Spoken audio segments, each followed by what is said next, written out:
वाकडी ठेवली, कोवळी वासना कोवळी ठेवली, मैफिलीतून या सोबती न्यायला मी तुझी वाहवा वेगळी ठेवली, मी तुझी वाहवा वेगळी ठेवली. मी जेव्हा जेव्हा मला बुलढाण्यामध्ये येतो तेव्हा प्रत्येक माणसाची दाद आहे, अशी जी दाद आहे, जी साध आहे, अशी वेगळी घेऊन जात असतो. पण तरी सुद्धा आपल्याला विनंती करतो की जसे जसे आमचे कवी सादर होतील, आपली दिलखुलास दाद साध आम्हाला येऊ द्या, कारण तुमची दाद हीच आमची जायदाद आहे, तीच आमच्यासोबत आयुष्यभर राहत असते.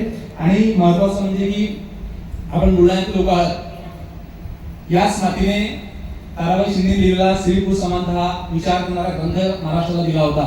राष्ट्रमाता जिजाऊंनी स्वातंत्र्य आणि स्वराज्याचा विचार या मातीतूनच दिला होता. त्यामुळे आपण निश्चितपणे विचार करणारी माणसं आहोत.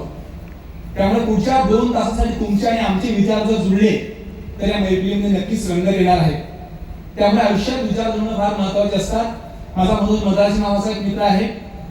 मनोज भाई मला 5 वर्षापूर्वी भेटला, म्हणजे गोपाल तू आता चांगला कवी झाला, सरकारी नोकरीला लागला, आता लग्न करून घे.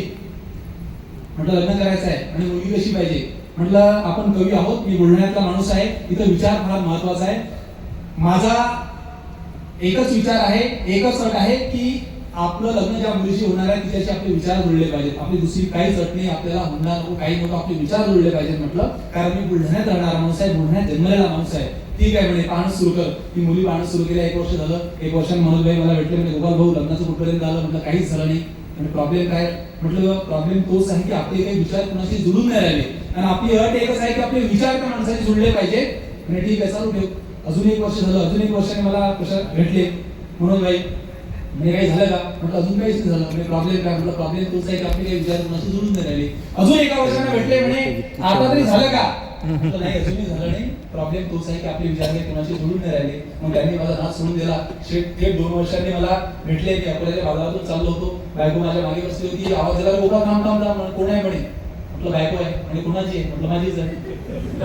अरे कधी झालं म्हणे? तू तर म्हणला की विचार जुळून नाही राहिले, विचार जुळत नाही, 3 वर्ष घालवले, आणि हे कसं झालं?